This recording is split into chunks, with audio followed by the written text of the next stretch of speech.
আজ আমি একটা blouse cutting bra cut blouse cutting video নিয়ে চলে এসেছি।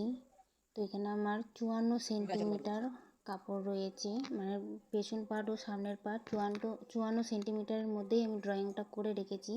যেহেতু আমার কাপড় খুব শর্ট, ড্রয়িং না করে রাখলে কিন্তু আমি কাপড় কাটতে পারতাম না।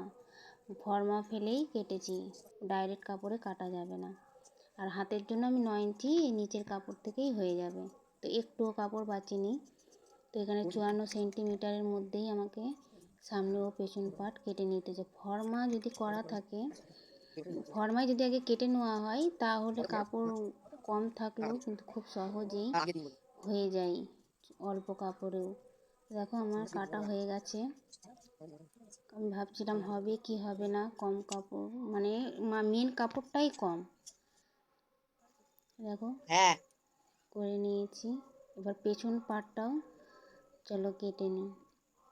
পেছন পার্টে কী ডিজাইন করব বুঝতে পারছি না, গোল তো সবসময়ই করা হয়, তো ভাবছি এটা একটু পান মতনই করে নিই।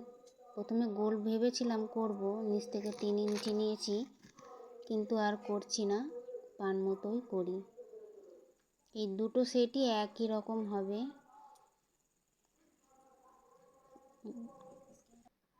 তো আমার চ্যানেলটা সাবস্ক্রাইব করে দিও, ভালো লাগলে একটা লাইক করবে। আমি হয়তো ভালো করে ভয়েস দিতে পারছি না, কথা বলতে পারছি না, একটু মানিয়ে নিয়ে সবাই। প্রথম ক্যামেরার সামনে কোনোদিন আসিনি তো, তাই একটু নার্ভাস হয়ে যাচ্ছি।